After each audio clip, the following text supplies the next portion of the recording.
नमस्कार, मैं हूं प्रकाश और आप देख रहे हैं अपना लोकप्रिय चैनल वैशाली टुडे। पितृपक्ष शुरू हो चुका है। ऐसे में पितरों को लेकर कई तरह के सवाल खड़े होते हैं। सबसे बड़ा सवाल होता है कि चूंकि हम जो हमारे पूर्वज होते हैं जो गुजर जाते हैं, उनकी तस्वीर जो घर में होती है उसको कहाँ लगाएं, कैसे लगाएं, पूजा घर में लगाएं या फिर बेडरूम में लगाएं या फिर बाहर के कक्ष में लगाएं, ये तमाम भ्रांतियां मन में तरह तरह के सवाल आने लगते हैं और एक डर पैदा होता है कि कहीं ये लगाएंगे गलत जगह पर तो कहीं हमको कुछ पितृदोष न लग जाए, कोई समस्या न घेर ले। तो कई तरह की भ्रांति है। आज उसी भ्रांति को दूर करने के लिए हमारे साथ हैं पंडित आचार्य चंद्र प्रकाश त्रिपाठी जी, जिनसे हम जानेंगे कि पितरों का जो तस्वीर है, पितरों की जो तस्वीर है वो किस दिशा में लगाएं, कहाँ लगाएं, घर के किस रूम में या किस कोने पर लगाएं। सबसे पहले स्वागत है हमारे चैनल में। एक बड़ा सवाल होता है आजकल की जो भगवान की तस्वीर है, ठीक है, उनके साथ पितरों की तस्वीर को लगाएं कि न लगाएं, या फिर कहाँ पर हम घर में उनकी तस्वीर को एडजस्ट करें ताकि हमको उनका आशीर्वाद भी प्राप्त हो और कोई समस्या भी ना घेरे। ओम पितृभ्यः स्वधायेभ्यः स्वधा नमः, पितामहेभ्यः स्वधायेभ्यः स्वधा नमः, प्रपितामहेभ्यः स्वधायेभ्यः स्वधा नमः। अक्षन्न पितरो मे मदन्त पितरोति त्रिपंत पितरः पितरः सुंदध्वम्। बहुत सुंदर प्रश्न है आपका कि अपने पितरों का जो तस्वीर है, चित्र है, प्रतिमा है, उसको हम किस दिशा में और कहाँ लगाएं। तो इसके लिए सबसे जो उत्तम दिशा है वो दिशा है दक्षिण दिशा।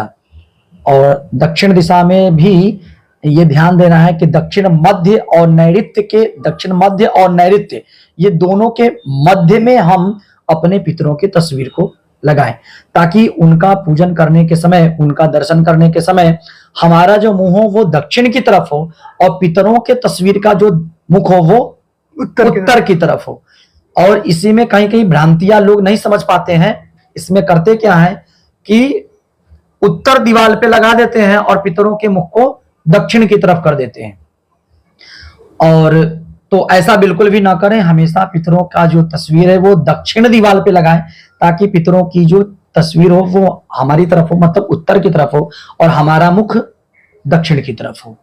ये हमेशा ध्यान देना चाहिए। तो ये तस्वीर क्या पूजा घर में हम रख सकते हैं या फिर बेडरूम में रख सकते हैं? नहीं, ऐसा नहीं है। ये ध्यान रखना चाहिए कि कम से कम पितरों के तस्वीर को पूजन कक्ष में, जहां पे पूजन जो देवताओं का पूजन होता है वहां पे न रखें, बल्कि उनसे थोड़ा सा हट करके वहां भी अगर रखें तो दक्षिण दीवार अगर हो तभी रखे, दक्षिण दीवार से लगा करके।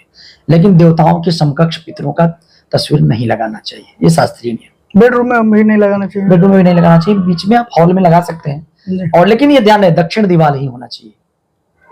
तो निश्चित तौर पर जो इन्होंने बताया, एक जो भ्रांति थी उसको दूर करने का प्रयास किया कि जो पितरों की तस्वीर है वो ऐसी दिशा में लगाएं ताकि उनका जो मुख है वो उत्तर की तरफ हो, और आपका जो पूजा करने का जो जिस समय उनको पूज रहे हैं आप, तो आपका मुख जो वो दक्षिण दिशा में हो। जैसा कि आप लोग जानते हैं, जैसे देखिए इसमें बहुत बड़ी बात नहीं है, कॉमन बात है कि हम लोग जब पितरों का पूजन करते हैं, पिंडदान आदि करते हैं, तर्पण करते हैं, तो इसमें हमारा मुख हमेशा दक्षिण होता है। तो जब हम अपना मुख दक्षिण रखेंगे तो आमने सामने जब लेने वाला रहेगा नहीं तो हम कैसे उनको दे पाएंगे। इसलिए उनका मुख हमारी तरफ और हमारा मुख उनके तरफ। तो जब हमारा मुख जैसे ही दक्षिण की तरफ तर्पण करने के समय होगा तो उनका मुख ऑटोमेटिक उत्तर की तरफ हो जाएगा। इसलिए पितरों की जो दिशा है वो दक्षिण है, और उनका जो तस्वीर है हमेशा दक्षिण दीवार पे ही लगाए, दक्षिण दिशा में ही लगाए, और उनका मुख उत्तर की तरफ हो। तो निश्चित तौर पर ये समस्या जो है अब दूर हो गई होगी। इन्होंने पूरा प्रयास किया है कि हम अपने दर्शकों को इनके जरिए ये भ्रांति दूर करने का हम लोगों ने भी प्रयास किया, तो अब ये समस्या आपकी दूर हो गई होगी। प्रकाश कुमार मधुप, वैशाली टुडे, लालगंज।